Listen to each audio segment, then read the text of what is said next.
I don't shake hands with the help. Victoria Sterling said it loud. She said it slow. She wanted everyone in that boardroom to hear.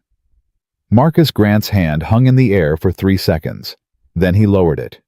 No anger, no shame, just silence. But something shifted behind his eyes. Victoria smiled. Her executives smiled. They thought they had won. They were wrong.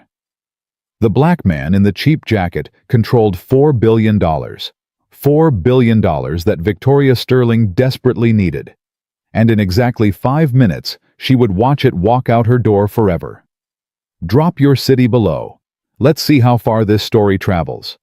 I don't shake hands with the help. Victoria Sterling's voice cut through the boardroom like a blade. She did not whisper. She did not soften. She let every syllable land exactly where she aimed it. Marcus Grant stood with his hand extended. 5 executives watched from the glass table. One of them laughed. Another checked his phone. A third leaned back with arms crossed and a thin smile. Marcus held his hand there. 1 second, 2, 3. Then he lowered it.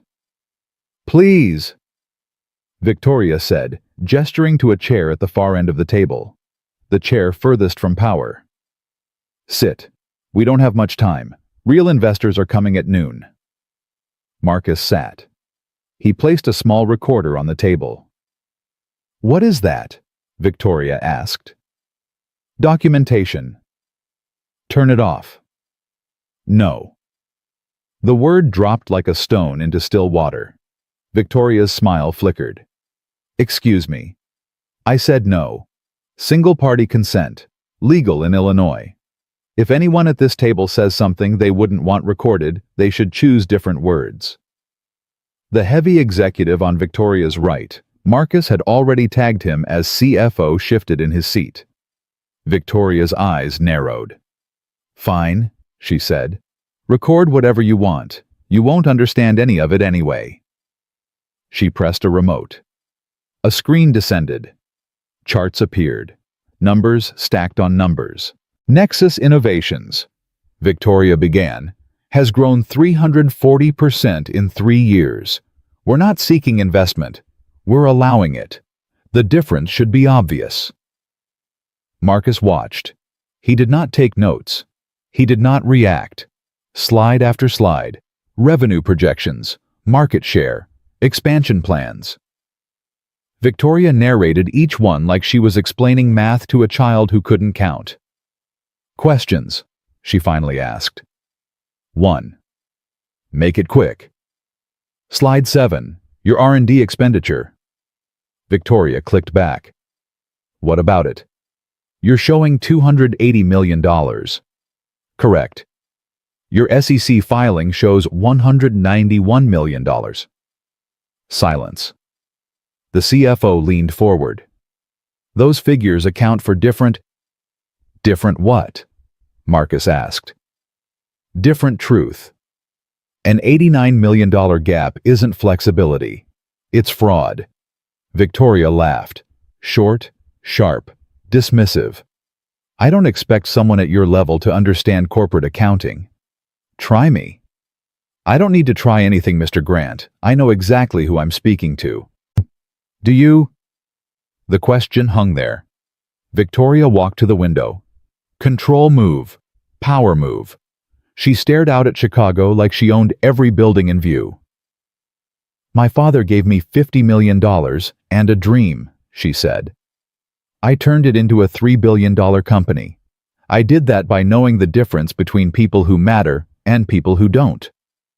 She turned. You don't. Marcus made a note in his folder. The scratch of pen on paper sounded loud.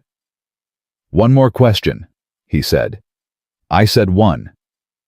Your Indiana facility. Productivity up 34%. Energy consumption down 12%. The CFO went pale. How does a facility produce more while using less power? Marcus continued. Unless the numbers aren't real. Nobody moved. Victoria walked back to the table, slowly. Her heels clicked against the floor like a countdown. "Who sent you?" she asked. "No one." "Which competitor?" "None." "You're lying." "I'm asking questions. That seems to bother you." Victoria placed both hands on the table. Her rings clicked against the glass. "Let me tell you something about how this works," she said. "I have lawyers who will bury you in paperwork for a decade. I have friends on 3 regulatory boards. I have journalists who owe me favors. You walk out of here and start spreading accusations, I will end your career before you reach the elevator." Marcus closed his folder. "Is that a threat, Ms. Sterling?"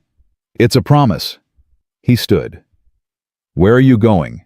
the CFO asked. "I have what I need." "For what?" Marcus looked at him. Looked at all of them. 6 men who had smiled when their boss refused to shake a black man's hand. 1 woman who had called him the help. "For my assessment." He walked toward the door. "Mr. Grant." He stopped, did not turn. Victoria's voice came from behind him, dripping with venom. "Whatever report you're planning to file, understand this, you are no one. You have nothing. And by tomorrow, you will be less than nothing." Marcus turned the handle. "One more thing," Victoria said. "That sad little recorder of yours, nobody cares what happens in this room. The word of 7 executives against 1 consultant, you don't exist." Marcus opened the door. "I'll remember you said that," he said. He stepped into the hallway. The door closed behind him. Victoria watched him go. Something cold flickered in her stomach. She crushed it. "Forget him," she said.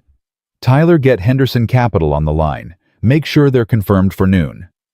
Tyler nodded and reached for the phone. Victoria smoothed her jacket. She had handled worse than Marcus Grant. She had survived boardroom coups. She had buried 3 competitors. She had fired her own brother when he became a liability. 1 consultant meant nothing. Her phone buzzed. She glanced at the screen. A news alert. "Breaking Nexus Innovations, CEO, faces discrimination claims after audio leak." Victoria stared at the headline. Her hand began to shake. "What the hell is this?" Her phone buzzed again, and again, and again. Tyler looked up from his desk. His face had gone white. "Ms. Sterling, there's a recording online. It's from this morning. It's you." Victoria grabbed the edge of the table. "That's impossible. He just left. He was just here. It's been 5 minutes." Tyler turned his screen toward her. A audio player, a waveform, a play button. He pressed it. Victoria's own voice filled the room. "I don't shake hands with the help." The words echoed off the glass walls. Every executive heard them. Every executive looked away. Victoria's phone exploded with calls. Board members, journalists, lawyers. The SEC tip line had already received an anonymous complaint. She grabbed Tyler's arm. "Find him," she said. "Find out who he is. Find out everything." Tyler typed frantically. "Marcus Grant, independent consultant. No firm affiliation." "Wait." He stopped. "What?"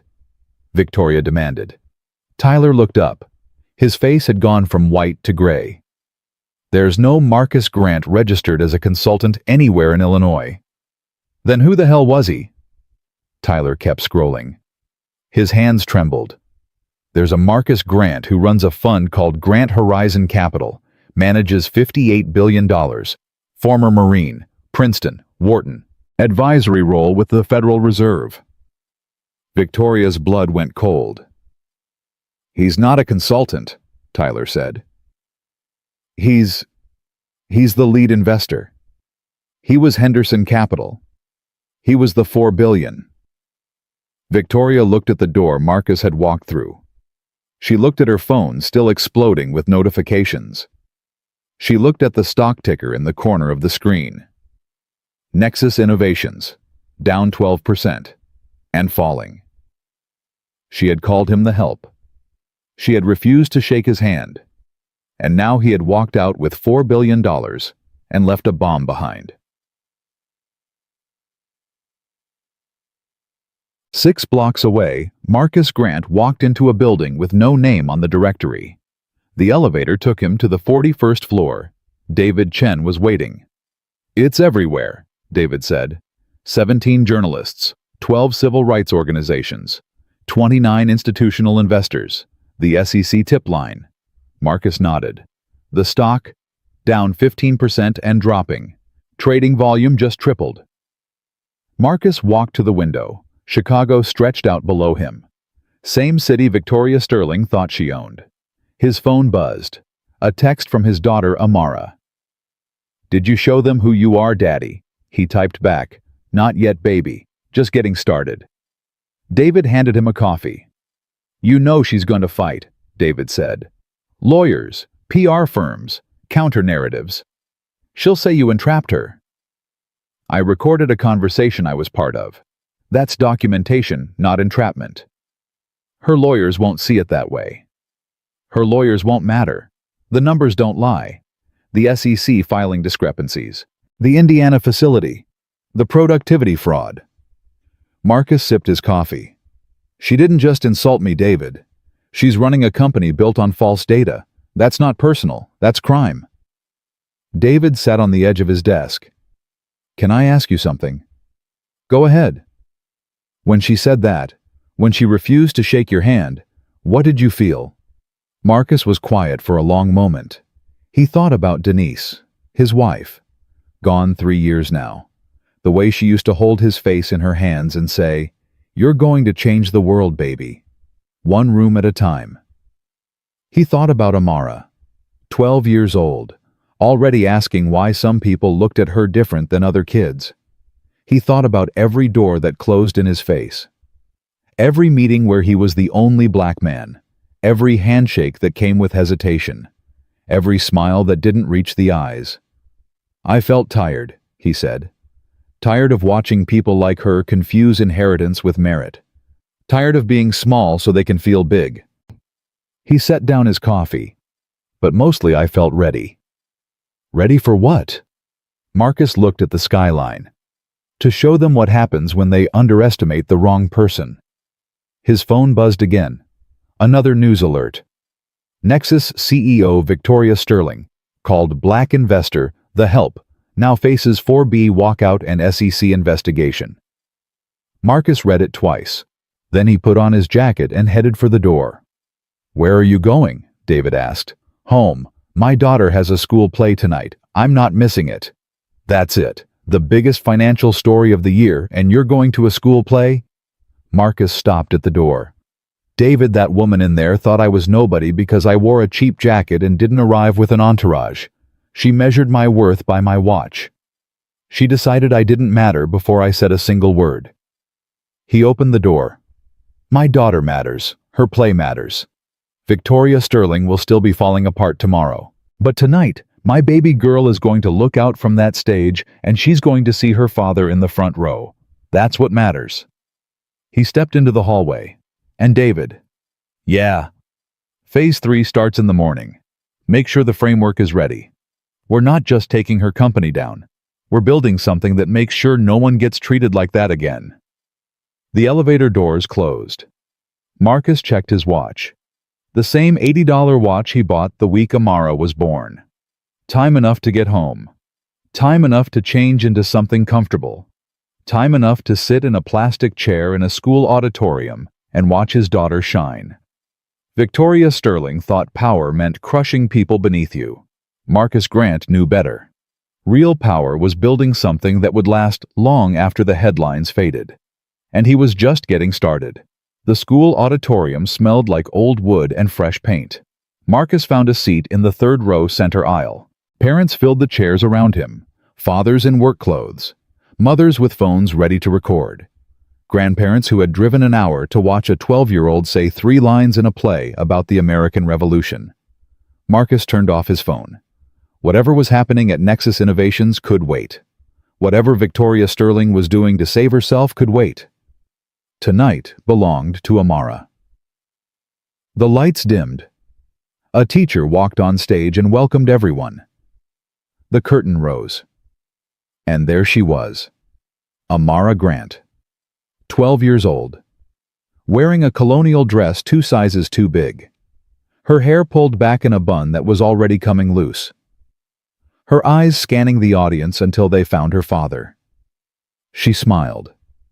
Marcus smiled back. She had one scene. She played a blacksmith's daughter who delivered a message to George Washington. 8 lines. She had practiced them 100 times in the kitchen while Marcus made dinner. When her moment came, she walked to center stage. Her voice trembled on the first line, but by the second, she found her footing. By the fourth, she was commanding the room. Marcus watched his daughter become someone else for 90 seconds, confident, brave, unafraid.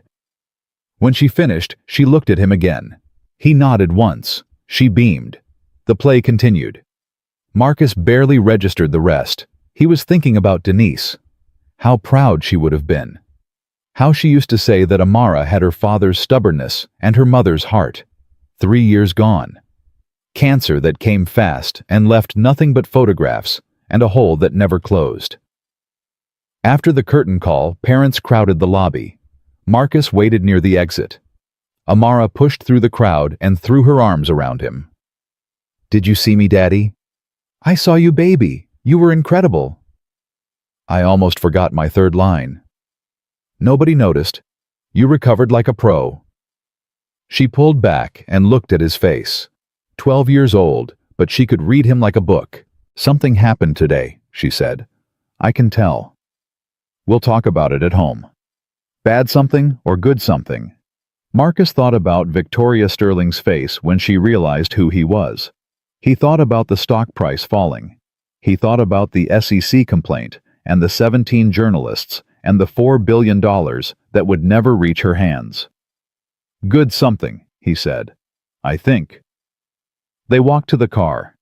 Amara talked the whole way about her costume and the boy who forgot his lines and the teacher who cried during the finale. Marcus listened. He asked questions. He laughed at the right moments, but part of his mind was already on tomorrow. Phase 3. The framework. The part that mattered more than revenge. At home, Amara changed into pajamas and sat at the kitchen table while Marcus made grilled cheese. Their tradition. After every school event, grilled cheese and conversation. "Daddy, yeah, baby. Why do some people think they're better than other people?" Marcus flipped the sandwich. The butter sizzled. "That's a big question." "I heard some kids talking today.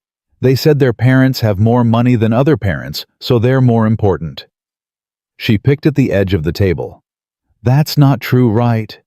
Marcus set the sandwich on a plate and brought it to her. He sat across from her and folded his hands. "Listen to me, Amara.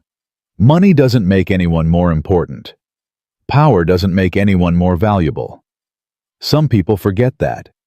They spend so much time counting what they have that they forget to count what they are. What does that mean? It means the measure of a person isn't their bank account. It's how they treat people who can't do anything for them. It's what they do when nobody's watching. It's whether they keep their word when keeping it costs them something." Amara bit into her sandwich, chewed, thought, "Is that what happened today? Someone treated you like you weren't important." Marcus looked at his daughter. So young, so sharp. "Yes," he said. "Someone made assumptions about me based on how I looked. They didn't bother to learn who I was. They just decided I didn't matter." "What did you do?" "I showed them they were wrong." "How?" Marcus smiled. "By being prepared. By staying calm. By letting the truth do the work." Amara finished her sandwich. She wiped her hands on a napkin and looked at him with eyes that reminded him so much of Denise it hurt. "I'm proud of you, Daddy." "I'm proud of you too, baby. Now go to bed. School tomorrow." She hugged him and disappeared down the hallway. Marcus sat alone in the kitchen for a long time. The house was quiet. The clock on the wall ticked. His phone sat on the counter still off. He turned it on.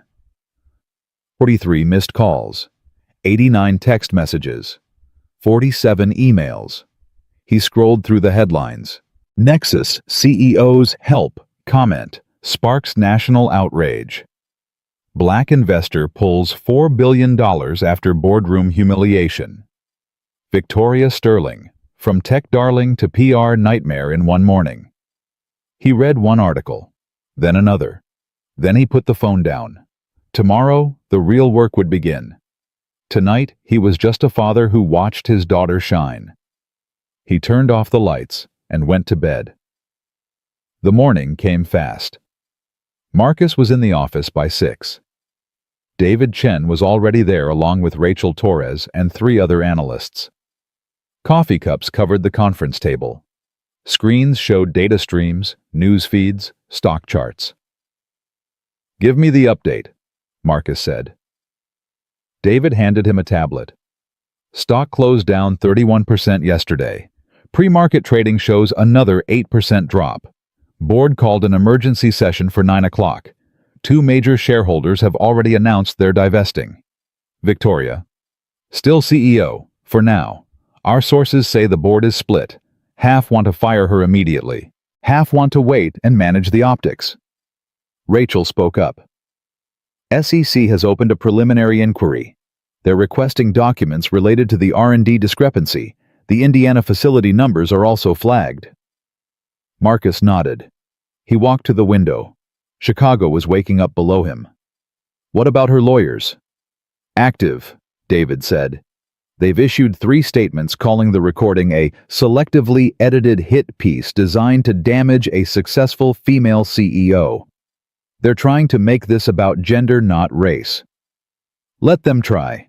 The audio speaks for itself. Rachel pulled up another screen.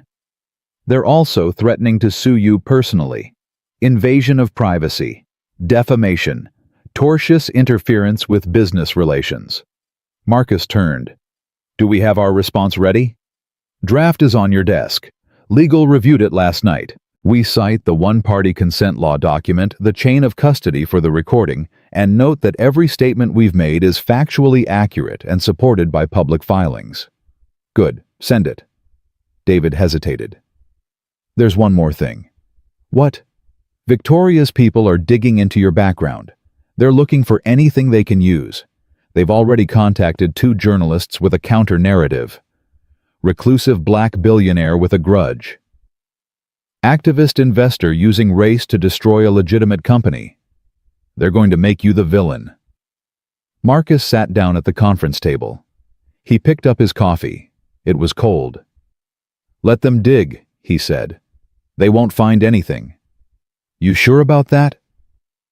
I'm sure. My life is an open book. Princeton, Wharton, 6 years at Morgan Stanley before I went independent.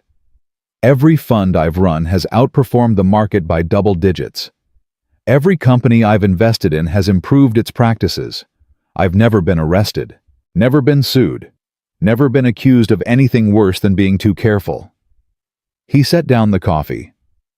Victoria Sterling inherited $50 million and turned it into $3 billion through creative accounting and aggressive PR. I inherited nothing and built $60 billion through hard work and honesty. The comparison isn't close. Rachel smiled. So we go public. Not yet. First we release the framework. David pulled up a document on the main screen. The Grant Standard. A 12-point assessment tool for evaluating corporate culture. Marcus had spent 2 years developing it. Every point was grounded in data. Every metric was measurable. Every test could be applied by any investor from a pension fund manager to a first-time retail buyer. Walk me through the highlights, Marcus said. Rachel took the lead. Point 1, pay equity. We measure the gap between executive compensation and median employee wages. Anything above a 101 ratio gets flagged. Nexus is at 847.1. Point 2. David continued. Promotion patterns. We look at how employees move up within the company.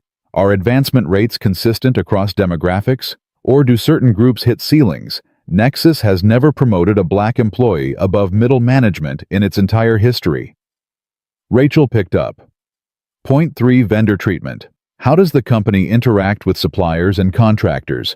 Are payments made on time? Are disputes handled fairly? Nexus has a reputation for squeezing vendors into bankruptcy and then acquiring their assets. The list went on. 12 points. 12 ways to measure whether a company's culture matched its marketing. "This is the real weapon," Marcus said. "Not the recording, not the headlines. This. Because this changes how people make decisions. This gives every investor a tool to see what companies try to hide." David nodded. "When do we release it?" "Today. Noon. Make it free. Open source. No strings attached." "You sure we could license it? Charge subscription fees. This could be worth—" "I don't want it to be worth anything. I want it to be used. The more people who adopt it, the more companies have to improve. That's the point." Rachel made notes. Media strategy. "Simple. We hold a press conference at 1 o'clock. I explain the framework. I explain why we developed it. I take questions." "You're going public," David said. "After all these years of staying in the background, you're stepping into the spotlight." Marcus looked at the screens, the stock charts, the headlines, the photo of Victoria Sterling that accompanied every article. "I never wanted the spotlight," he said. "But sometimes you have to stand in front of the cameras to show people what's standing behind the curtain." At 8:47 a.m. his phone rang. Unknown number. He answered anyway. "Mr. Grant?" A woman's voice. Professional. Cold. "Please hold for Ms. Sterling." Marcus waited. David and Rachel exchanged glances. Then Victoria's voice came through. "Mr. Grant." She sounded different, controlled but cracked, like ice over thin water. "I think we need to talk." "I'm listening."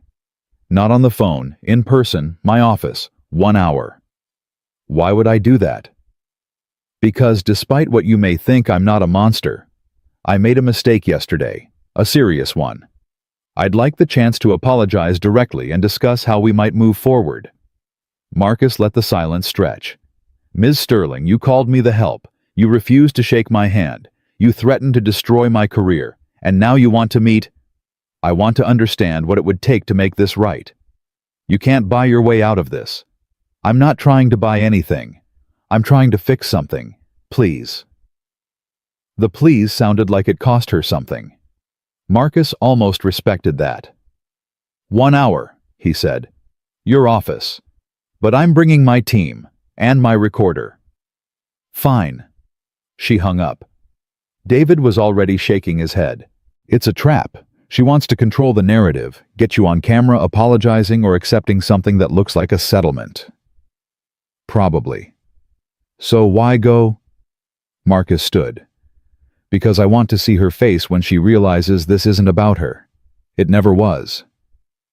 Rachel frowned. "What do you mean? Victoria Sterling thinks this is personal.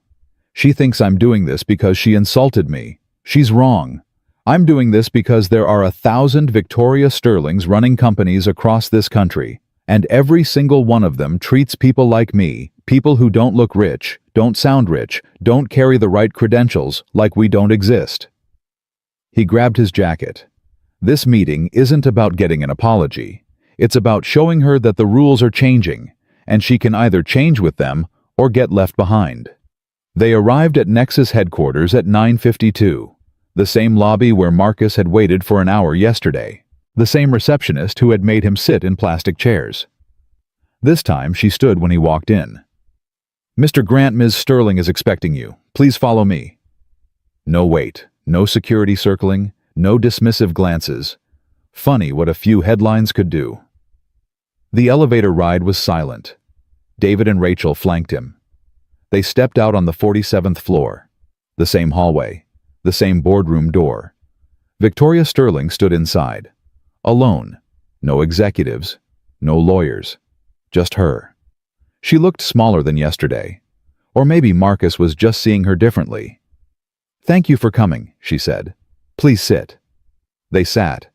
Marcus placed his recorder on the table. Victoria looked at it but said nothing. "You wanted to talk," Marcus said. "Talk." Victoria folded her hands. Her nails were perfect, but Marcus noticed a chip on one finger. Stress, distraction, signs of a world coming apart. "I've spent the last 18 hours trying to understand how I ended up here," she said. "I've read every article. I've listened to that recording a dozen times. I've heard my own voice say things that I—" She stopped, swallowed. "Things that I'm ashamed of." Marcus waited. "I grew up in a world where power was everything," Victoria continued. "My father taught me that weakness was death. That if you didn't dominate every room, you would be dominated. I internalized that. I became what he wanted me to be. And yesterday, when you walked into this room, I saw a black man in a cheap jacket." "Yes." She didn't flinch. "I saw someone I could dismiss, someone who didn't matter. And I treated you accordingly." "Why are you telling me this?" "Because I want you to understand that I know what I did was wrong. Not because it's costing me money, not because my board is about to fire me, because I saw myself in that recording and I didn't recognize the person I've become." Marcus leaned forward. "Ms. Sterling, I appreciate the candor. But let me be clear about something. This isn't about you and me. This isn't about a handshake. This is about the $89 million discrepancy in your SEC filings. This is about the fraudulent productivity numbers at your Indiana facility. This is about a company that has systematically deceived its investors while its CEO was too busy feeling superior to notice." Victoria's face tightened. "Those are accounting decisions made by my team. I didn't—" "You're the CEO. You signed the filings. You're responsible." "I can fix it. I can hire new auditors. I can restate the numbers. I can—" "You can do whatever you want, but it won't change what I'm about to do." Victoria's eyes narrowed. "And what is that?" Marcus stood. He buttoned his jacket. "At noon today, my firm is releasing a comprehensive assessment framework for evaluating corporate culture. It's called the Grant Standard. Every investor in America will be able to use it to see exactly how companies like yours operate. Not just the numbers, the values. Not just the profits, the people." Victoria stood too. "You're trying to destroy me. I'm trying to change the game. You're just the example. I could have been your partner. I could have made you richer than you already are. I don't need to be richer. I need to be right." He walked toward the door. David and Rachel followed. "Mr. Grant—" He stopped. Victoria's voice was quiet now, almost human. "What would it take to make this stop? To make us even?" Marcus turned. "Ms. Sterling, you asked me yesterday if I understood the complexity you handle. Let me tell you what I understand. I understand that you inherited $50 million and thought you built an empire. I understand that you've never had to wait in a lobby because someone decided you didn't look important enough. I understand that you've spent your entire career surrounded by people who tell you yes, and you've forgotten what it feels like to hear no." He opened the door. "There is no making this even. There's only making it different. For the next person. For every person who walks into a room like this and gets treated like they don't matter." He stepped into the hallway. "That's what this is about. And that's why it won't stop." The door closed behind him. In the elevator, Rachel let out a breath. "That was intense," David finished. Marcus said nothing. He was thinking about Amara, about the question she had asked last night. Why do some people think they're better than other people? He didn't have a perfect answer, but he was trying to build one. At noon, Grant Horizon Capital released the Grant Standard to the public. By 12:15, it had been downloaded 40,000 times. By 12:30, it was trending on 3 platforms. By 1:00, when Marcus stepped in front of the cameras for his press conference, every major financial outlet in the country was watching. He kept his remarks short. Every investor deserves to know not just what a company earns, but how it earns it. Every employee deserves to work for a company that values them as people, not just as labor. Every community deserves businesses that treat ethics as seriously as they treat earnings. He paused. The grant standard isn't about punishing bad companies. It's about rewarding good ones. It's about giving capital a conscience. Questions came fast. About Victoria Sterling. About the $4 billion. About his own history. Marcus answered each one directly. No spin, no deflection. When a reporter asked if this was revenge for being called the help, he shook his head. Revenge is a short game. I'm playing a long one. I want my daughter to grow up in a world where people are judged by their character, not their appearance. I want every child who looks like her to walk into any room and be treated with dignity. That's not revenge, that's hope. The press conference ended. Marcus walked out of the building and into the Chicago afternoon. His phone buzzed. A text from Amara. I saw you on TV, Daddy. You look so serious. Are you okay? He typed back. I'm good, baby. Just trying to make things better. For who? For everyone. She sent a heart emoji. He smiled. Behind him the cameras kept rolling. The headlines kept forming. The world kept turning, and Marcus Grant kept walking. Because the work wasn't done. It was just beginning. The week that followed the press conference felt like standing in the center of a hurricane. Marcus had expected pushback. He had prepared for lawyers and counter-narratives and the full weight of corporate machinery grinding against him. What he had not expected was the silence. Victoria Sterling went dark. No statements. No interviews. No lawyers filing motions. Just silence. David noticed it first. Something's wrong, he said on the fourth day. They were in the conference room reviewing adoption numbers for the grant standard. She's too quiet. Maybe she's regrouping, Rachel offered. Victoria Sterling doesn't regroup. She attacks. She's been silent for 4 days. That means she's planning something big. Marcus looked up from his tablet. What do our sources say? Board meeting tomorrow. Closed session. No press. No observers.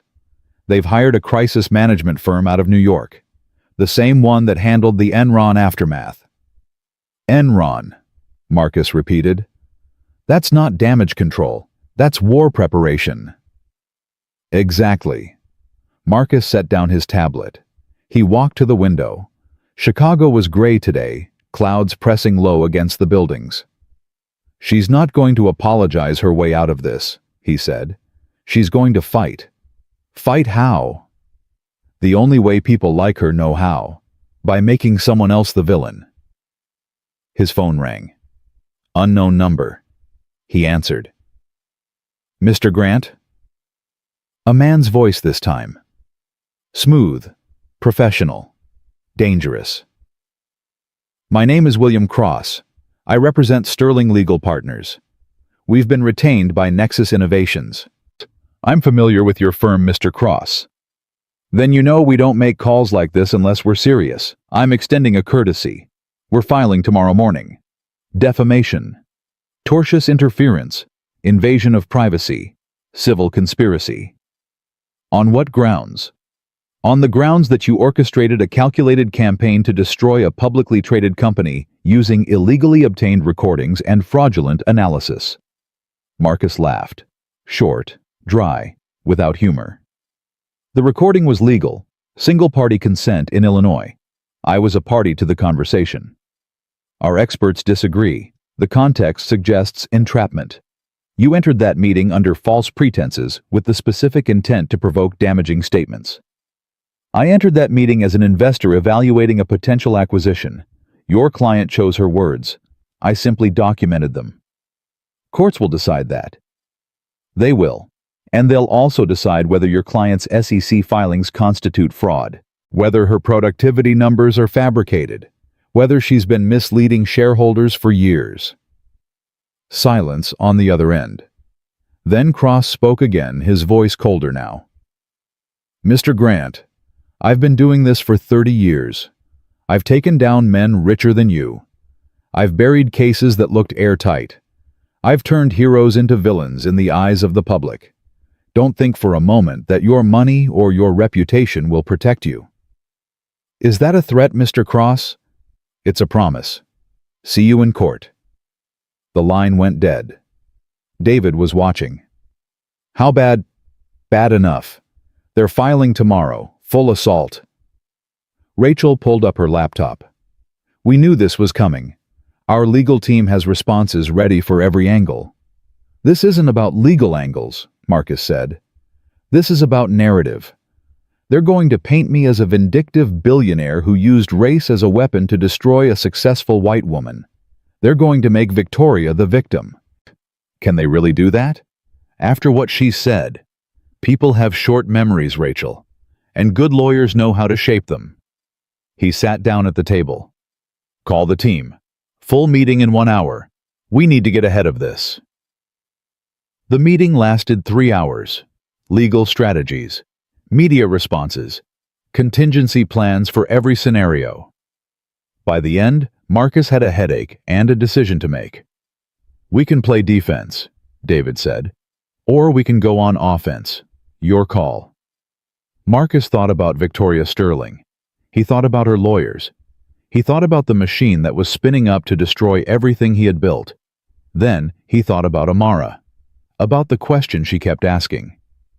Offense, he said, but not the way they expect.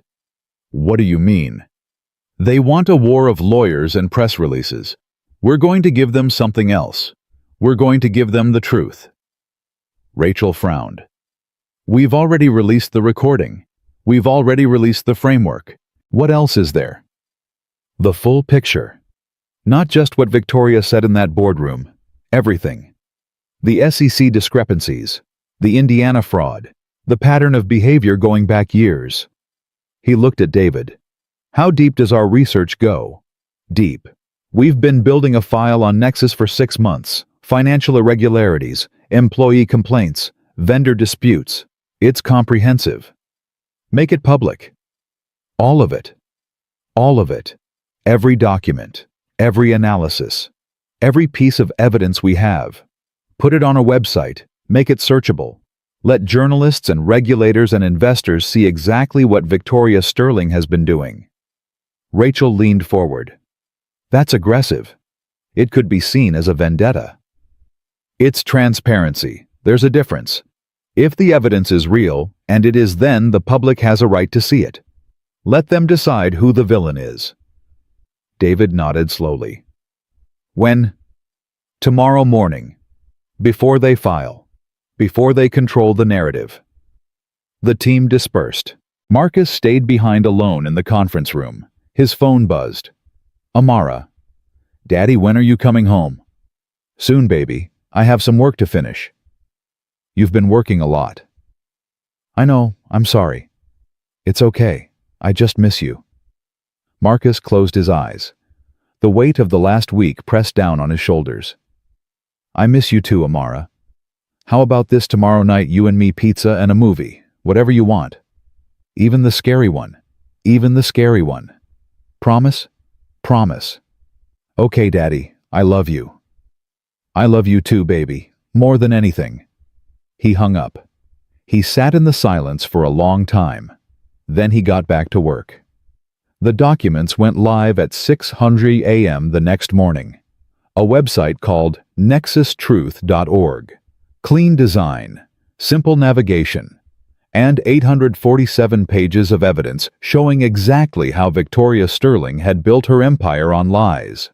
By 7:00 a.m., the site had crashed twice from traffic. By 8:00 a.m., 3 major newspapers had published stories based on the documents.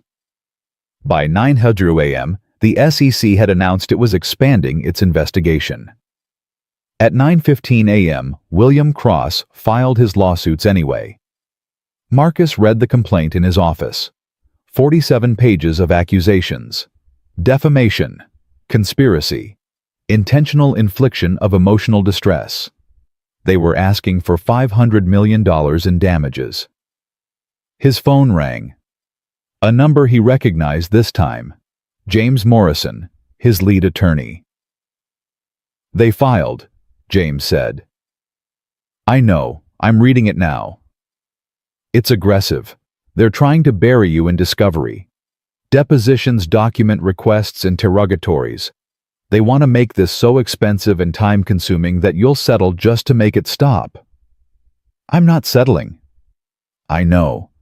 But you need to understand what you're walking into. This is going to take years. It's going to cost millions. And it's going to put every aspect of your life under a microscope. I've got nothing to hide. Everyone has something, Marcus. Something they'd rather not explain in a courtroom. Something that looks bad out of context. They'll find it and they'll use it.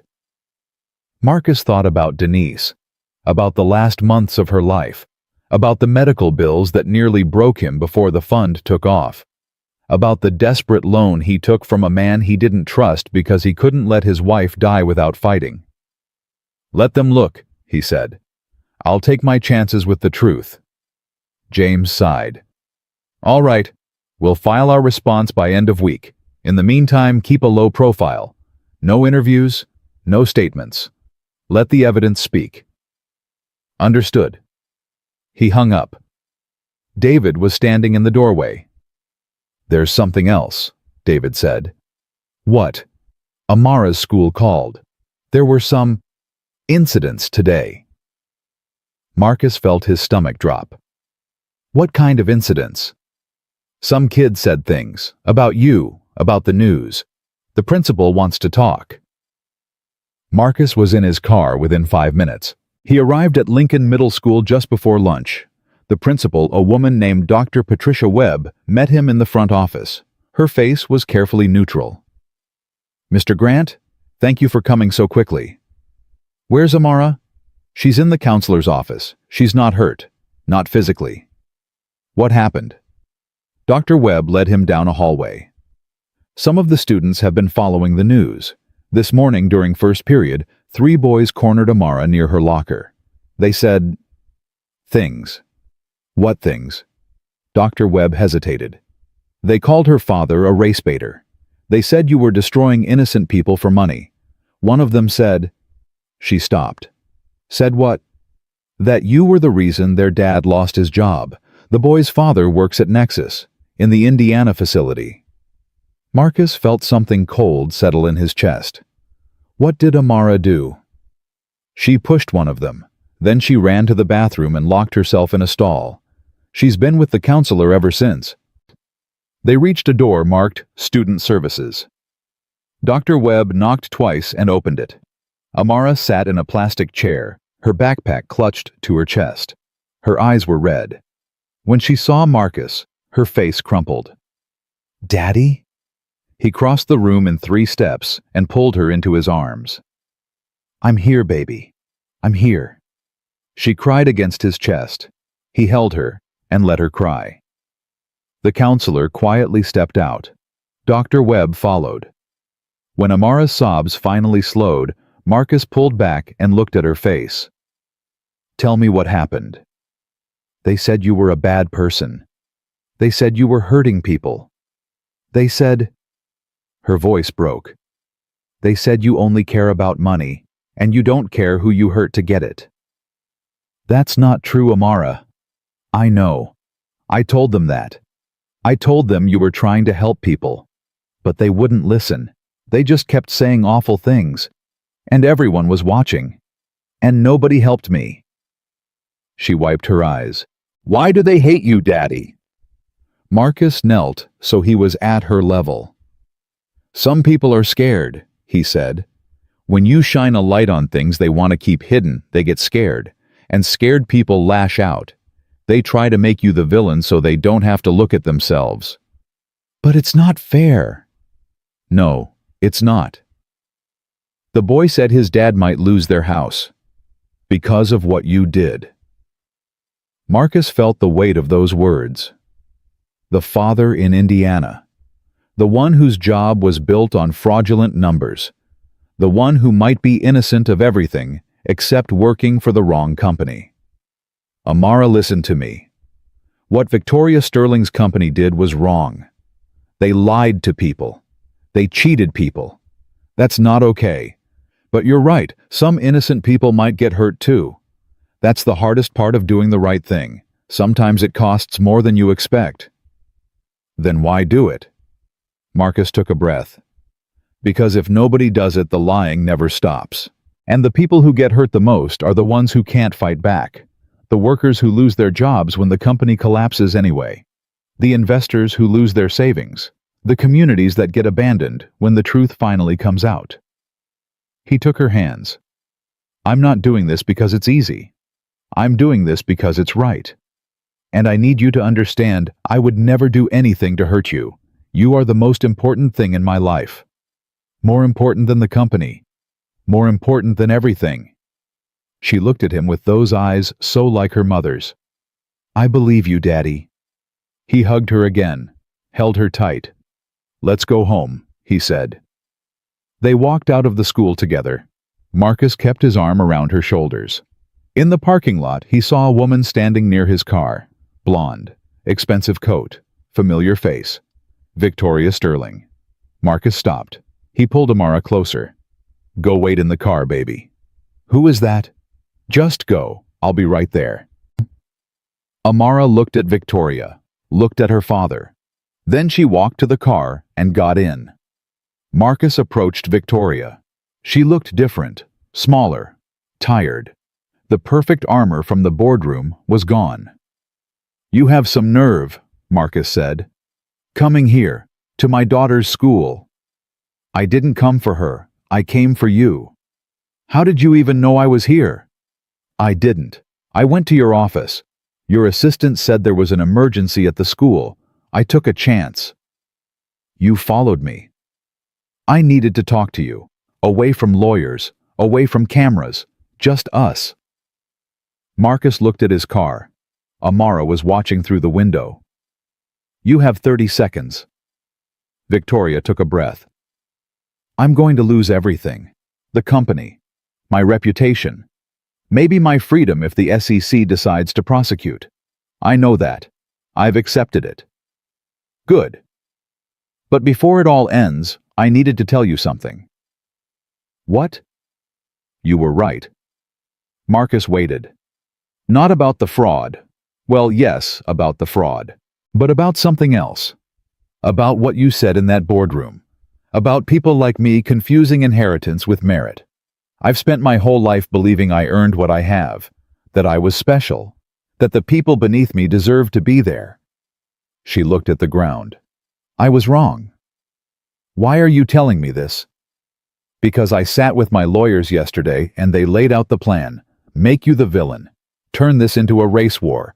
Destroy you the way you're destroying me. She looked up. I told them no. Marcus felt something shift. You told them no. I told them I was done fighting, done lying, done pretending I'm something I'm not. She reached into her coat and pulled out an envelope. This is my resignation letter. I'm giving it to the board tomorrow. I'm also giving them a full confession. Every discrepancy, every lie, everything. Why? Because I have a daughter too. The words hung in the air. She's 19, Victoria continued. We don't speak. Haven't in 2 years. She told me once that she was ashamed to have my name. I thought she was being dramatic. I thought she'd grow out of it. Her voice cracked. She was right. She saw what I was before I did. She held out the envelope. I'm not asking for forgiveness. I'm not asking you to drop the lawsuits or the investigation. I'm just asking you to know that I understand now. What I did to you. What I've done to so many people. I understand. Marcus looked at the envelope. He did not take it. Your confession won't undo the damage. I know.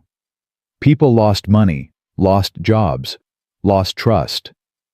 I know. And what you said to me in that boardroom that stays with me. Every time my daughter asks why people hate her father, I'll think of you. Victoria flinched, but she didn't look away. I'm sorry, she said. I know that doesn't fix anything, but I'm sorry. Marcus looked at her for a long moment. He thought about Denise. about what she would say if she were here, about the grace she carried, even when people didn't deserve it. He thought about Amara, about the boys who called her father a race baiter, about the fear in their eyes that came from their parents' fear. He thought about all the people who would be hurt when Nexus collapsed, the innocent ones, the ones who were just trying to do their jobs and feed their families. "Your apology doesn't mean anything to me," he said finally. "But your confession might mean something to the people you hurt. If you're serious about this, if you're really going to tell the truth, then don't do it for me. Do it for them." Victoria nodded. Tears slid down her cheeks, but she didn't wipe them away. "I will." She turned and walked away. Her heels clicked against the pavement. She got into a black car and drove off without looking back. Marcus stood in the parking lot for a long time. Then he got in his car. Amara was watching him. Who was that lady daddy? Someone who made a lot of mistakes. Is she going to hurt us? Marcus started the engine. No, baby. She's not going to hurt anyone anymore. They drove home in silence. Marcus kept his eyes on the road, but his mind was somewhere else. He had wanted justice. He had wanted accountability. He had wanted to change a system that rewarded people like Victoria Sterling while punishing people like him. But he hadn't expected this.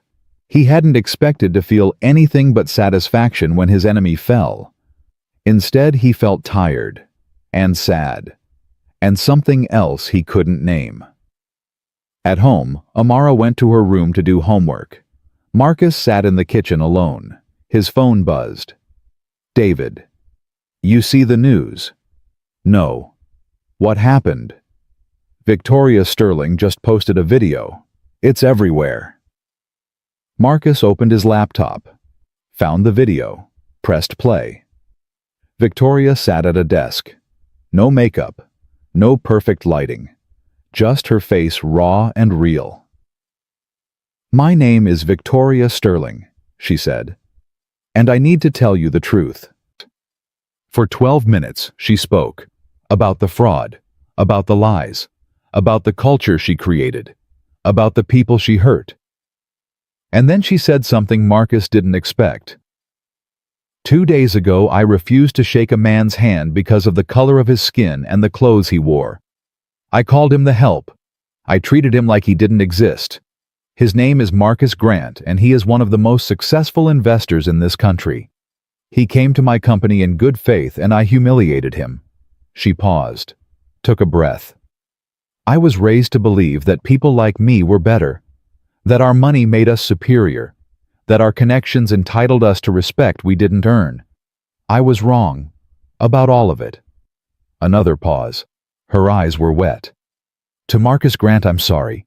To everyone at Nexus who trusted me, I'm sorry.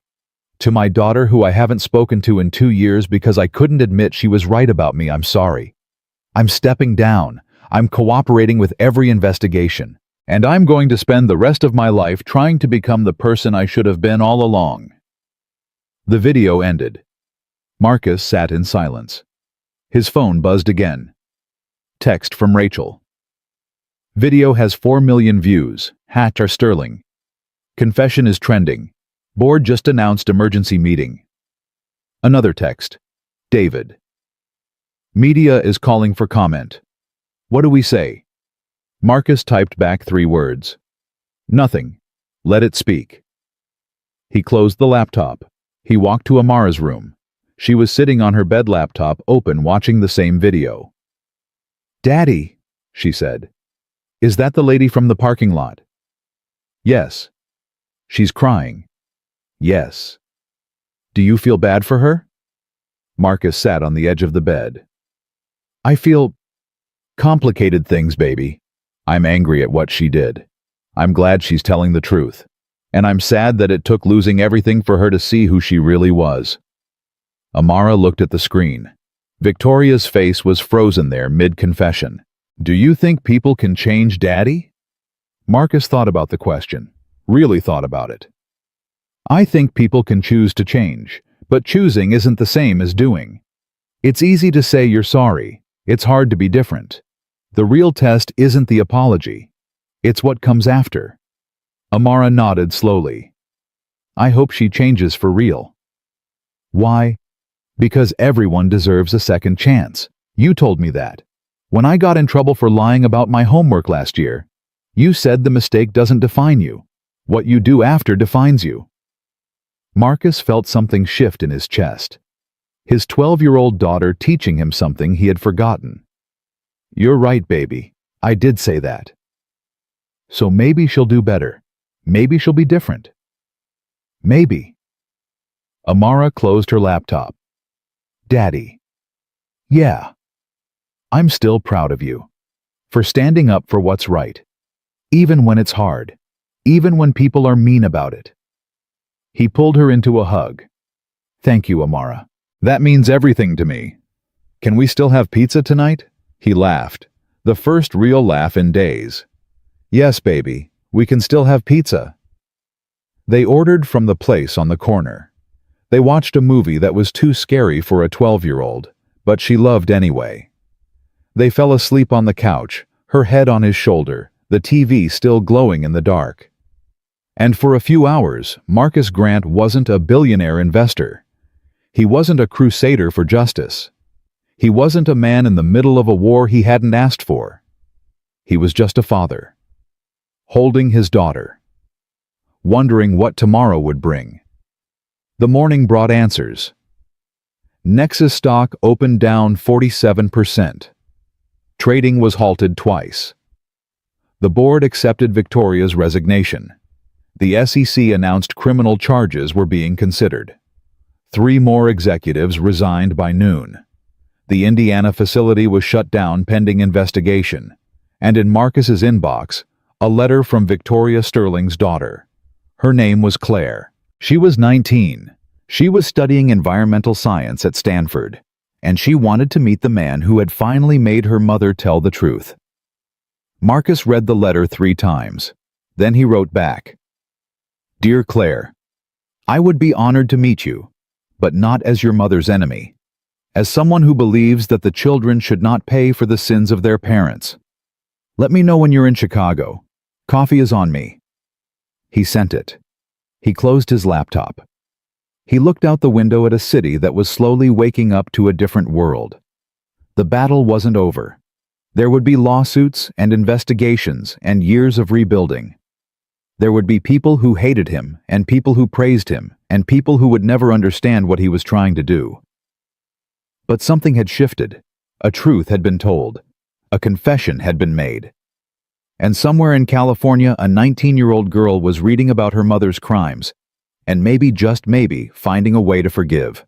Marcus thought about Denise, about what she would say if she could see him now.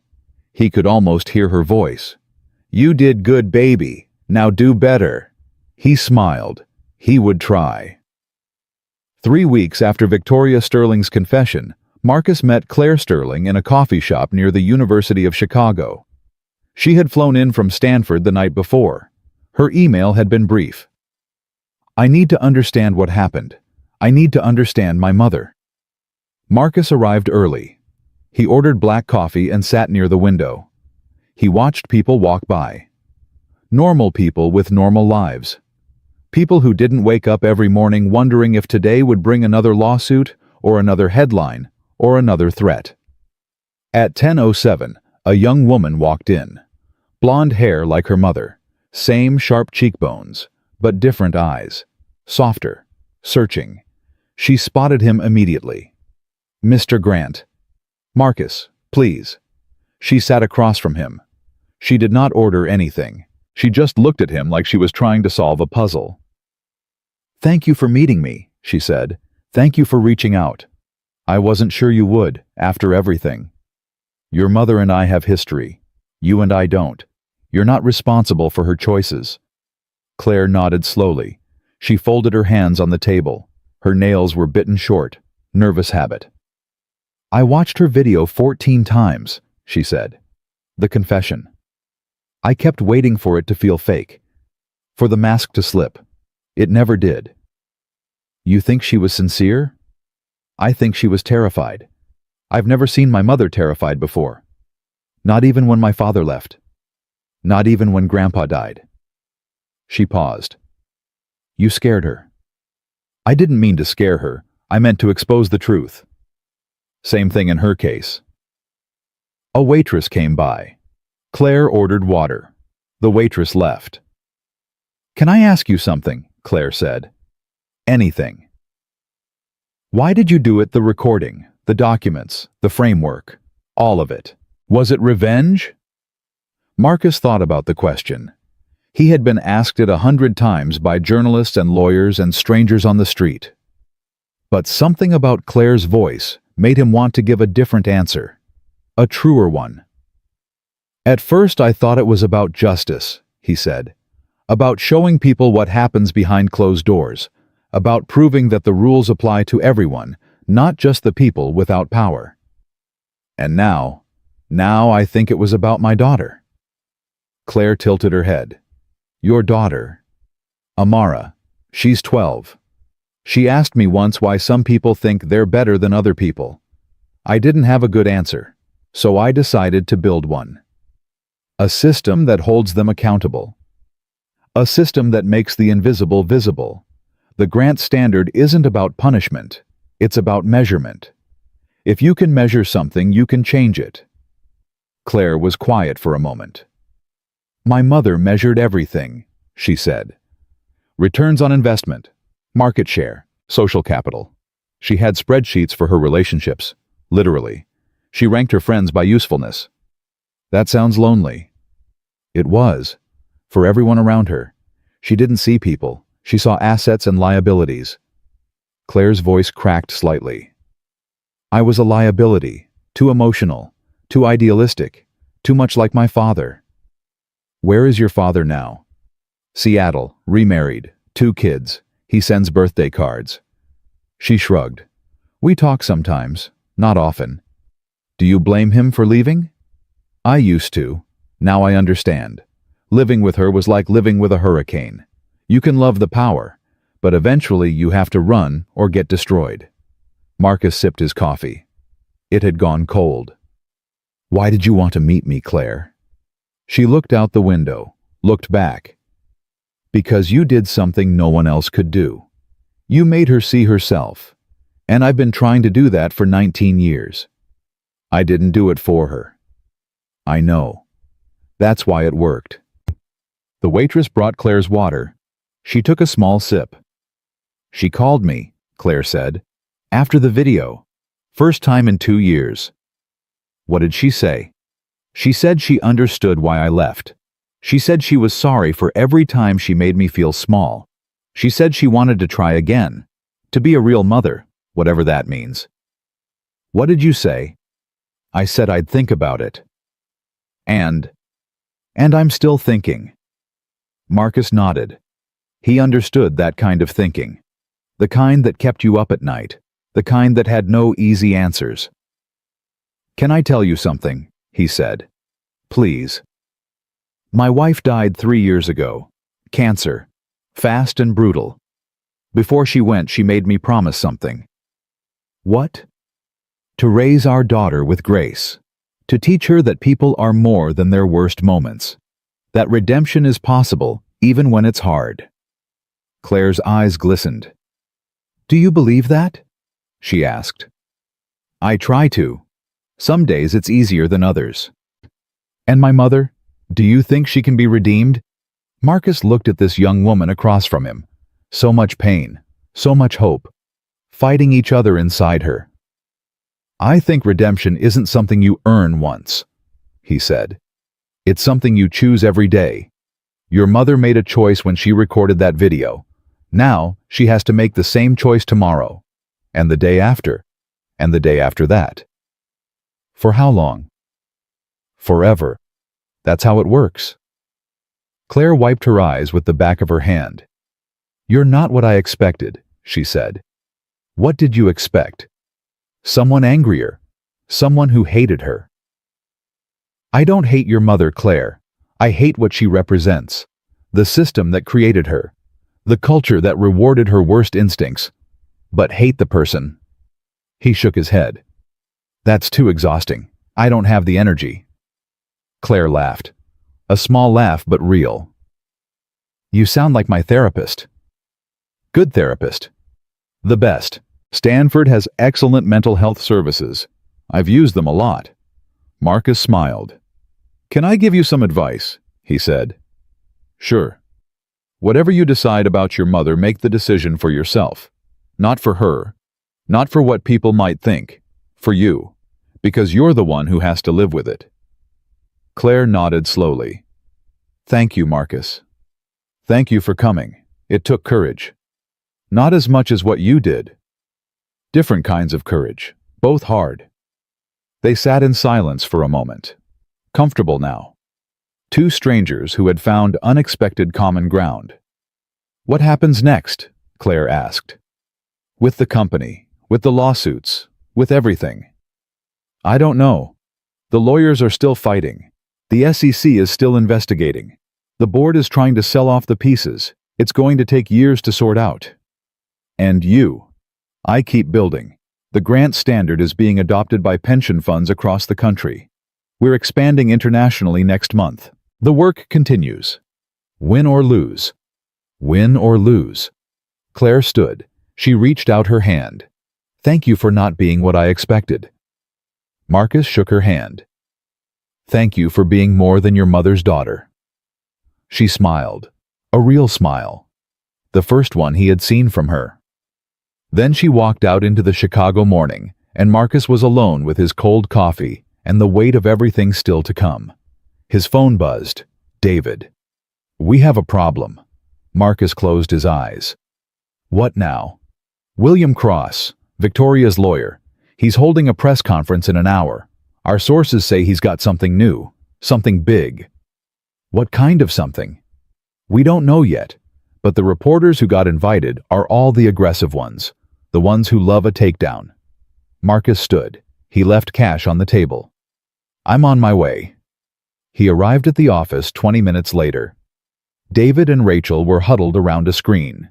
The press conference hadn't started yet, but Cross was already at the podium adjusting his microphone with the confidence of a man who knew he was about to draw blood.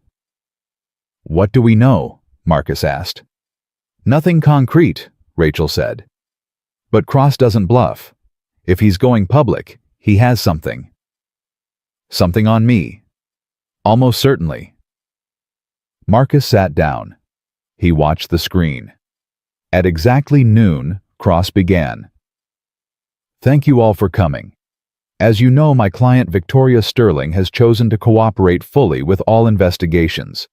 She has taken responsibility for her actions, but in the pursuit of truth, we must also examine those who have positioned themselves as moral arbiters. Marcus felt something cold settle in his stomach.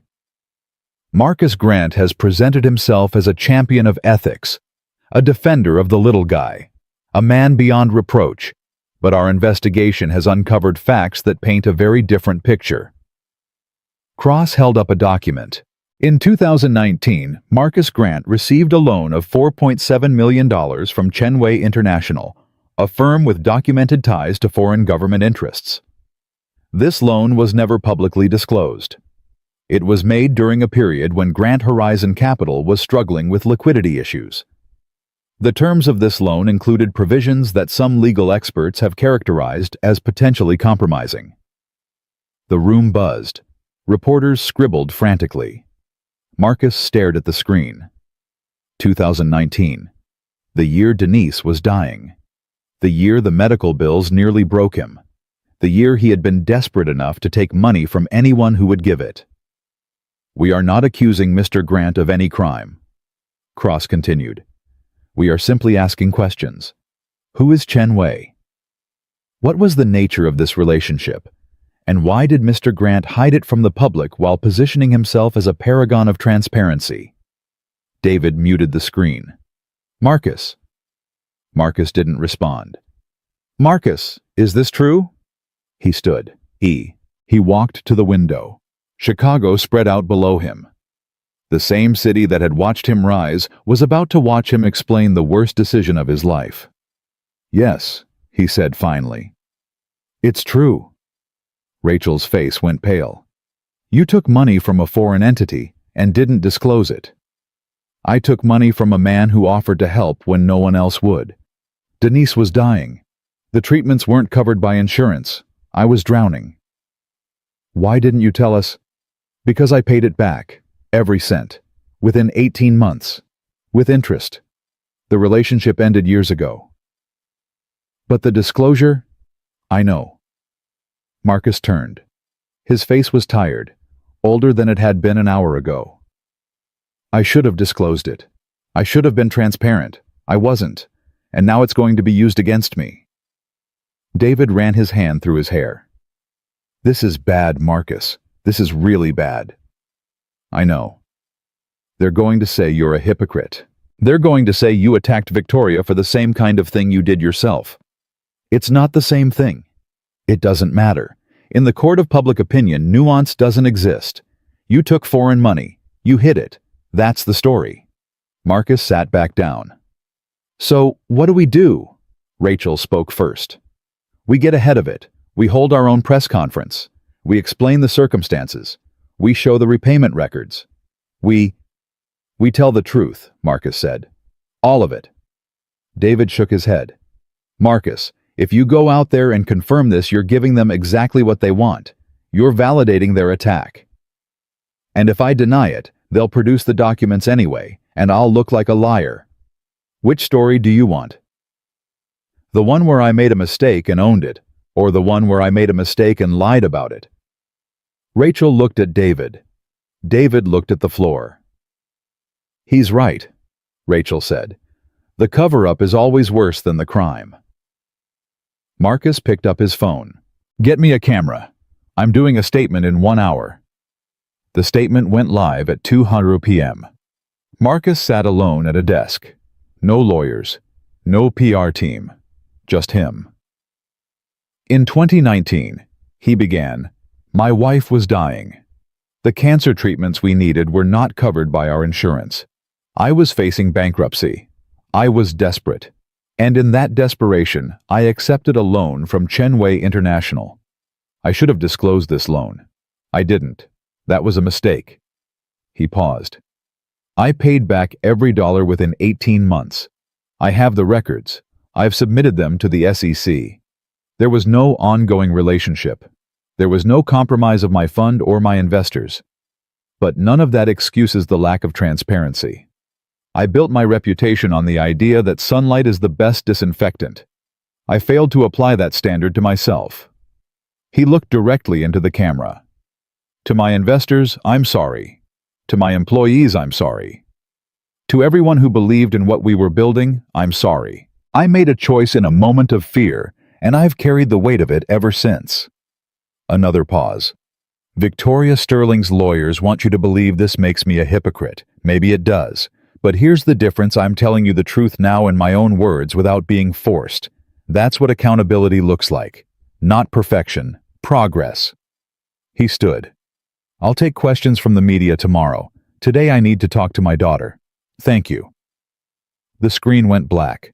Amara was waiting for him when he got home. She was sitting at the kitchen table. Her laptop was open. She had watched the statement. Daddy? Marcus sat across from her. He felt more tired than he had ever felt in his life. You saw it.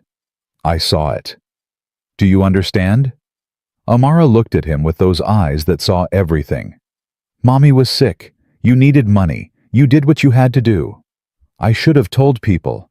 I should have been honest. You were scared. That's not an excuse. It's not an excuse, but it's a reason. She reached across the table and took his hand. You told me that mistakes don't define you. What you do after defines you. You fixed it, Daddy. You paid the money back. And now you're telling the truth. Marcus felt his eyes burn. Some people won't see it that way. Some people won't, but I do. That's all that matters to me. Amara smiled. I know. That's why I'm proud of you. He squeezed her hand. How did you get so smart? I learned from Mommy, and from you. They sat there for a long time, father and daughter, holding on to each other while the world outside decided what to think. The next morning, the headlines were split. Half called him a hypocrite. Half called him brave. The investors were split too. Some pulled their money. Others doubled down. The board of Grant Horizon Capital convened an emergency meeting. Marcus offered to resign.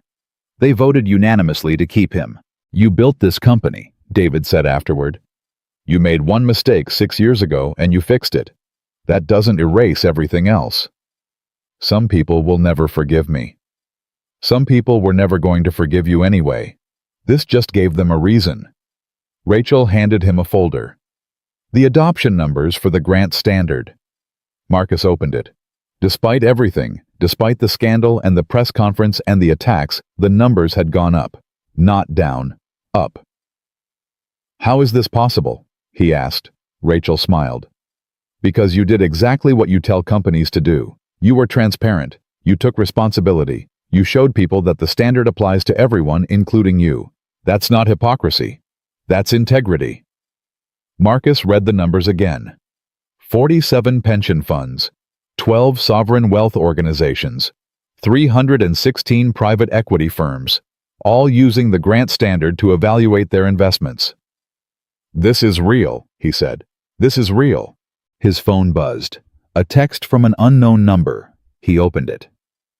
"Mr. Grant, my name is James Chen. I'm Chen Wei's son. I know about the loan my father gave you. I know why. And I want you to know my father believed in you. He still does. Whatever the lawyers say, whatever the headlines claim, you were never compromised. You were just a man trying to save his wife. That's not a scandal. That's love. Stay strong." Marcus read it 3 times. Then he put his phone away and got back to work. 3 days later, the SEC announced the results of their investigation into the Chen Wei loan. No violations found. No further action recommended. William Cross held another press conference. This one was shorter. His face was harder. While the SEC has chosen not to pursue charges, questions remain about Mr. Grant's judgment and transparency. We maintain that his moral authority is compromised. We maintain that the attack on Victoria Sterling was motivated by personal animus, not public interest. We maintain...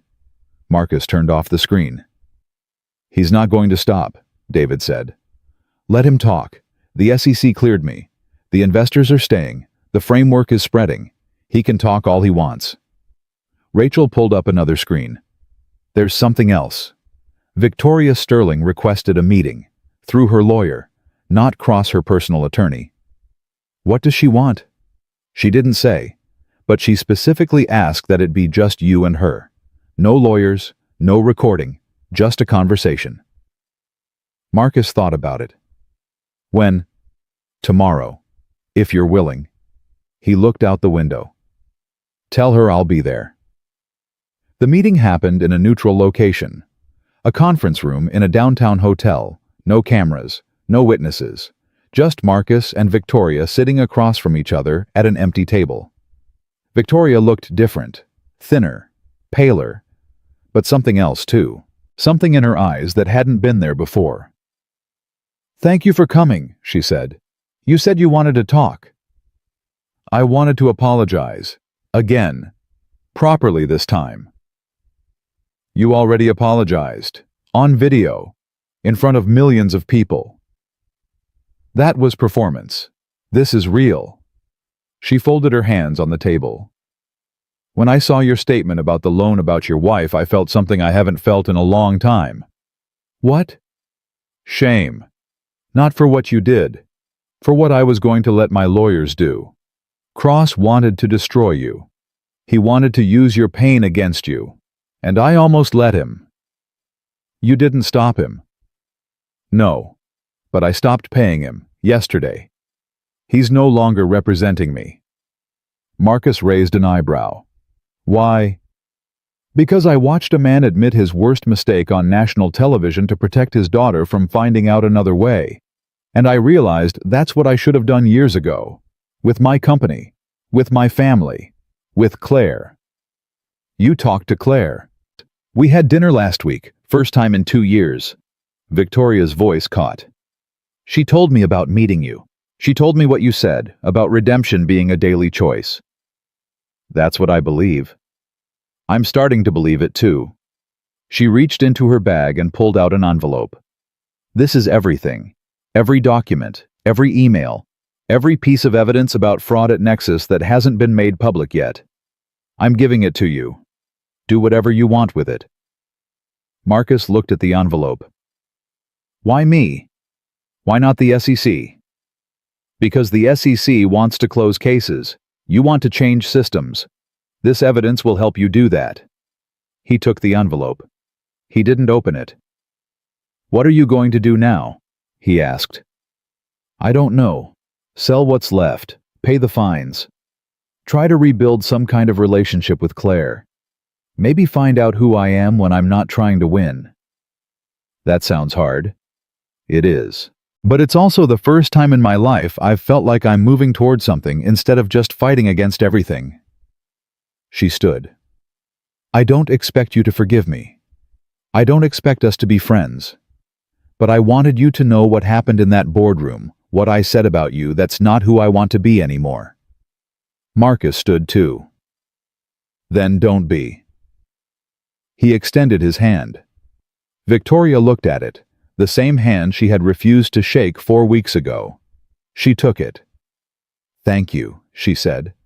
Don't thank me. Prove me right. She nodded. She gathered her things. She walked to the door. Mr. Grant? He looked up. Marcus, she corrected herself. Your wife must have been an extraordinary woman. To have raised you. To have loved you. I hope she knows what you've built in her memory. Then she was gone. Marcus stood alone in the conference room. He thought about Denise, about the promise he had made, about grace and redemption, and the daily choice to be better. He opened the envelope. Inside were documents that would change everything. Again. But that was for tomorrow. Today he was going home to his daughter. Today he was going to keep his promise. 6 months passed like weather. Some days brought storms. Most brought steady work. The kind of work that doesn't make headlines but changes things anyway. Marcus released Victoria's documents 3 days after their meeting. Not to the press, to the SEC, to the Department of Justice, to every regulatory body that had jurisdiction over corporate fraud in America. The investigation expanded. 3 more executives were indicted. The Indiana facility was permanently closed. Nexus Innovations. What was left of it was sold in pieces to 4 different buyers. The name disappeared from the stock exchange. The logo came down from the building. The empire Victoria Sterling had built on lies became a case study in business schools, a warning, a lesson. Marcus didn't celebrate. He worked. The grant standard spread faster than anyone had predicted. By spring, it was being used by pension funds, managing over $2 trillion in assets. By summer, 3 European governments had incorporated it into their investment guidelines. By fall, the first academic papers were being published, documenting how companies that scored high on the standard outperformed their peers by an average of 14%. David called it a revolution. Rachel called it a movement. Marcus called it a start. We're not done, he said during a team meeting in October. We've built a tool. Now we need to build the infrastructure to support it. Training programs, certification processes, enforcement mechanisms. That's going to take years, Rachel said. Then we'd better get started. The work continued. Late nights, early mornings. Conference calls with investors in Tokyo and pension managers in London and regulators in Brussels. Marcus became a name people knew even if they had never seen his face. The man who took down Victoria Sterling. The man who built a standard for ethics. The man who proved that doing good and doing well weren't mutually exclusive. But the name he cared about most was the one that greeted him every evening when he walked through his front door. Daddy. Amara was 13 now, taller, sharper, more like her mother every day. How was school? Boring. Mr. Patterson gave us another essay about the American Revolution. I've written like 6 of them already. What's the topic? Unsung heroes. People who made a difference but didn't get credit. Marcus smiled. Sounds like a good topic. I was thinking about writing about you. He stopped in the middle of taking off his coat. Me? Yeah, you're kind of an unsung hero, right? I mean, everyone knows about the Victoria Sterling thing, but they don't know about all the other stuff. The mentorship program, the scholarships, the companies you've helped turn around. Amara, I'm not... You're humble, I know, but that doesn't mean you're not important. She grabbed her backpack and headed to her room. I'm writing about you whether you like it or not. Deal with it. Marcus watched her go. He thought about Denise, about how proud she would be of the young woman their daughter was becoming. Deal with it, he repeated softly. He dealt with it. Thanksgiving came. Marcus cooked. It was their tradition now, just the two of them, a turkey too big for two people, and enough side dishes to feed a small army.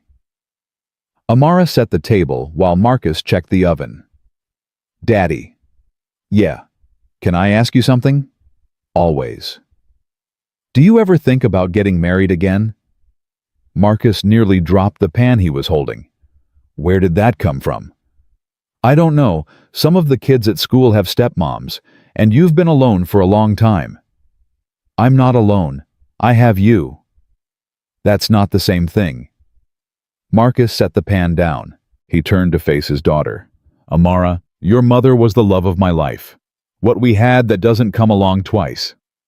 But she wouldn't want you to be alone forever. She would want you to be happy. I am happy. Are you? The question hung in the air. Simple. Direct. The way only a 13-year-old could ask it. Marcus thought about his days, the work, the meetings, the constant motion. He thought about his nights, the empty side of the bed, the silence after Amara went to sleep. I'm working on it, he said finally. Amara nodded. She seemed satisfied with that answer. Okay. But if you ever meet someone, I want to approve her first. You'll be the first to know. Promise. Promise. They ate dinner. They watched football. They fell asleep on the couch the way they always did on holidays. And in the quiet of the night, Marcus thought about what Amara had said. About happiness. About being alone. About what Denise would have wanted. He didn't have answers, but he was starting to ask the right questions. December brought snow and a phone call Marcus didn't expect. Mr. Grant, this is Claire Sterling. Claire, how are you? I'm good. Actually, I'm great. That's why I'm calling. What happened? I'm transferring to Northwestern. I want to be closer to my mom. We've been talking every week. It's hard, but it's good. I'm glad to hear that.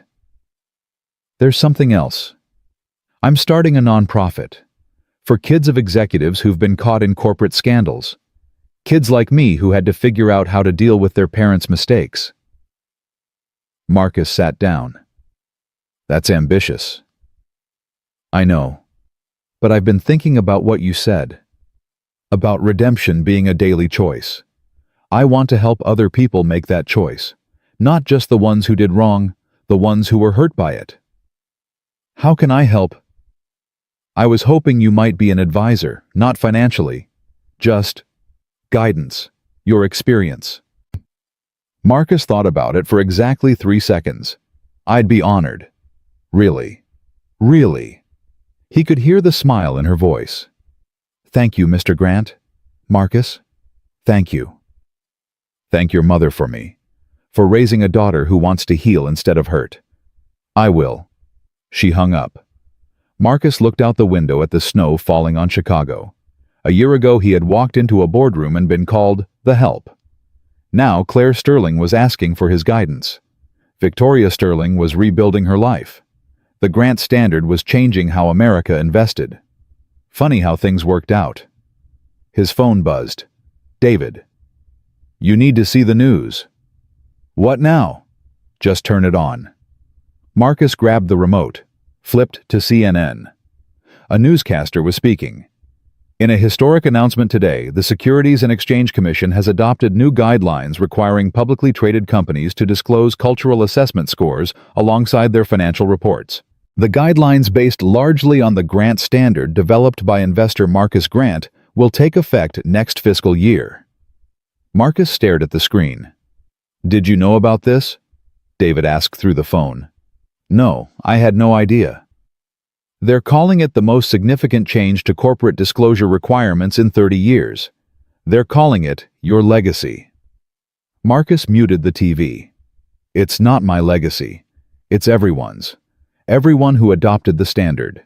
Everyone who pushed for change. Everyone who refused to accept that profit was the only thing that mattered."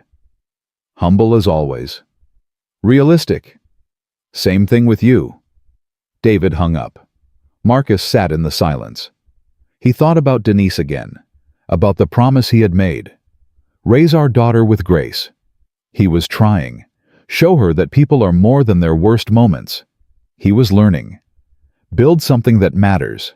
He was doing it. The phone rang again. Unknown number. "Marcus Grant." "Mr. Grant." A woman's voice. Warm. Professional. "This is Dr. Angela Morrison. I'm the Dean of the Business School at Columbia University. I'm calling to invite you to deliver our commencement address in May." Marcus laughed. "Columbia? I went to Princeton." "I know, but your work transcends alma maters. Your message transcends rivalries. We want our graduates to hear from someone who has proven that business can be a force for good, that ethics and profit aren't enemies, that leadership means more than just winning." Marcus looked at the photo on his desk. Denise and Amara, taken 3 months before the diagnosis. Everyone smiling, everyone whole. "I'll do it," he said. "Wonderful. We'll be in touch with the details." She hung up. Marcus picked up the photo. "You'd be proud, baby," he said to the image of his wife. "At least I hope you would." The frame didn't answer, but something in his chest felt lighter. January brought new challenges. A competitor launched a rival standard backed by companies that had scored poorly on the Grant Standard and wanted a friendlier alternative. "They're calling it the Excellence Index," Rachel reported. "It measures things like innovation and market growth. Conspicuously absent labor practices, pay equity, and cultural health. So it's a PR tool disguised as an assessment framework." "Exactly. And they've got money behind it. Big money." Marcus read the materials. Slick design, corporate sponsors, endorsements from business leaders who had fought the Grant Standard since day one. "Let them compete," he said. "You're not worried. Competition is good. It forces us to be better. If our standard can't survive in a marketplace of ideas, then it doesn't deserve to survive." David shook his head. "You're the only person I know who welcomes attacks." "I don't welcome them. I learn from them. Every criticism is an opportunity to improve. Every competitor is a chance to prove our value. And if they win, then we didn't deserve to. But they didn't win." Over the next 6 months, companies that adopted the Excellence Index saw no improvement in their stock performance. Some actually declined. Meanwhile, companies using the Grant Standard continued to outperform their peers. The data spoke. The market listened. The Excellence Index quietly folded in August. Marcus didn't celebrate. He worked. Spring arrived with cherry blossoms and the Columbia commencement. Marcus flew to New York the night before. He stayed in a modest hotel near campus. He wrote and rewrote his speech until 2 a.m. In the morning, Amara called. "Are you nervous, Daddy?" Terrified. You face down billionaires and SEC investigators and lawyers. This is different. These are young people. They're about to start their lives. What I say might actually matter. Then say what you always say to me." "What's that?" "That the measure of a person isn't what they have. It's what they do when no one's watching. It's who they are when the pressure is on. It's the choice they make when doing right is hard and doing wrong is easy." Marcus smiled. When did you get so wise?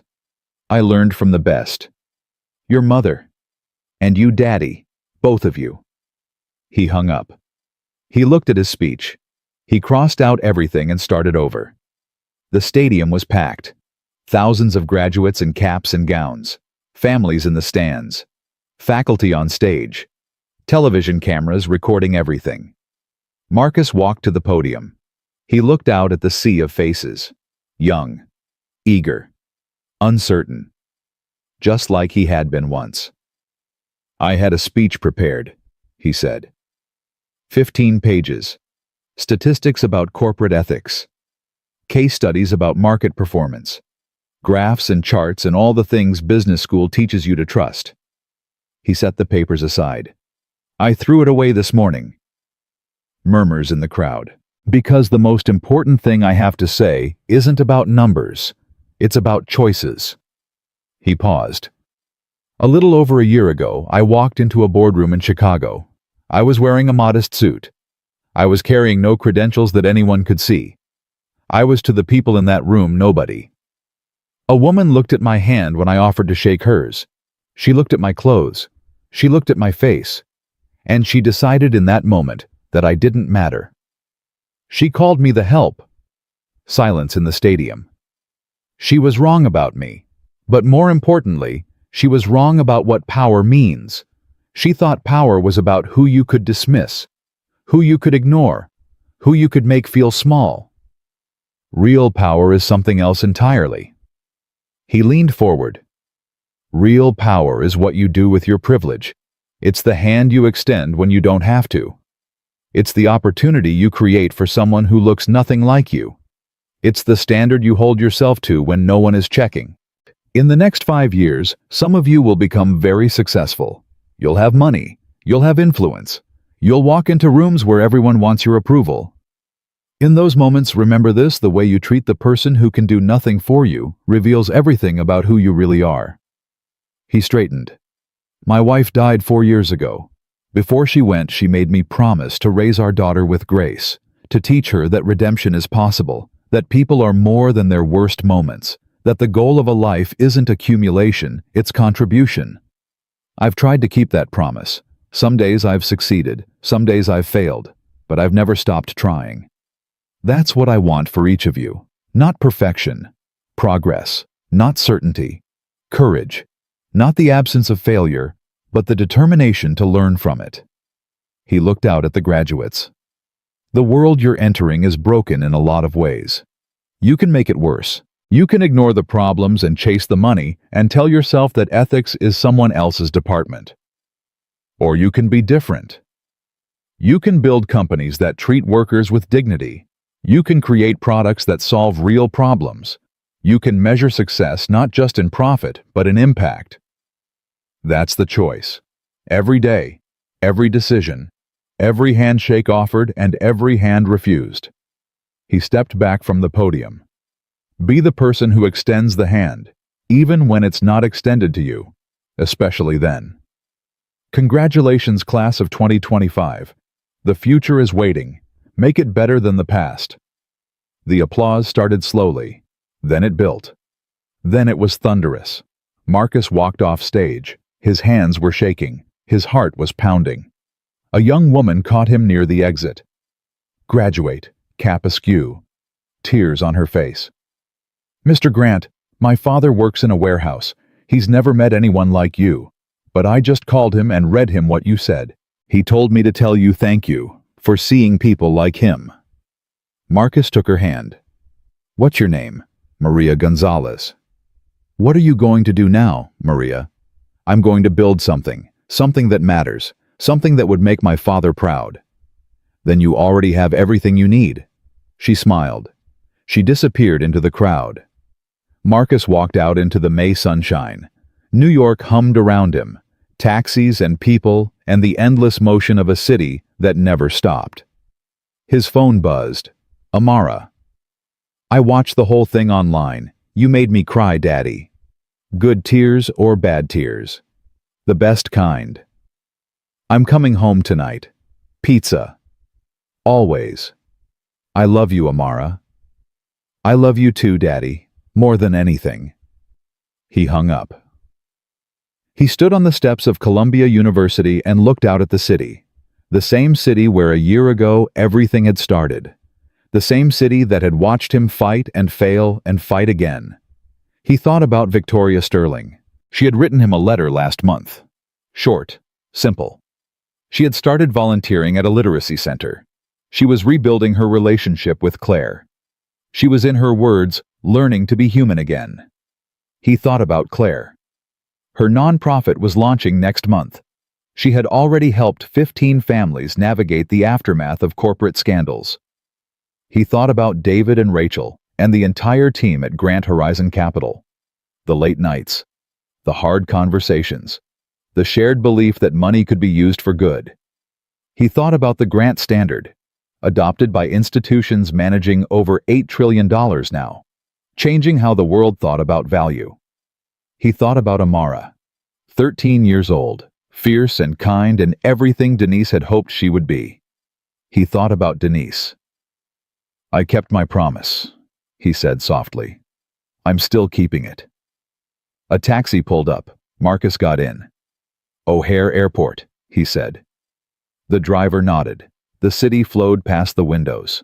Glass and steel and millions of stories unfolding behind every window. Marcus closed his eyes. A year ago, he had been a man with a mission. Now he was a man with a legacy. Not the buildings or the money or the headlines.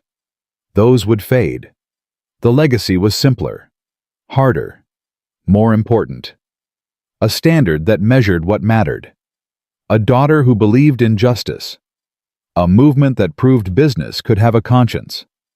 And somewhere in heaven, if there was such a place, a woman named Denise was smiling. Because her husband had kept his word. Because her daughter was becoming extraordinary. Because the love they had shared was still changing the world, one choice at a time. The plane took off at 6:47 p.m. Marcus watched Chicago grow in the window as they approached. The lights coming on. The city spreading out like a promise. Amara was waiting at the airport. She had made a sign. Glitter and markers and her terrible handwriting. "Welcome home, Daddy, the world's okayest speaker." He laughed. The first real laugh in weeks. "Okayest. I didn't want you to get a big head." Too late. They walked to the car together. Father and daughter. The lights of Chicago shining around them. "Daddy." "Yeah. Are you done now with all the fighting and the speeches and the changing the world stuff?" Marcus thought about it. "No," he said. "I don't think I'll ever be done." "Good." "Good." Amara looked up at him. "Because someone has to show people how it's done. Someone has to prove that being good and being successful aren't opposites. Someone has to extend the hand even when it gets refused." She squeezed his arm. "I'm glad it's you, Daddy." Marcus felt something shift in his chest. The same feeling he'd had when Denise told him she was pregnant. The same feeling he'd had when he held Amara for the first time.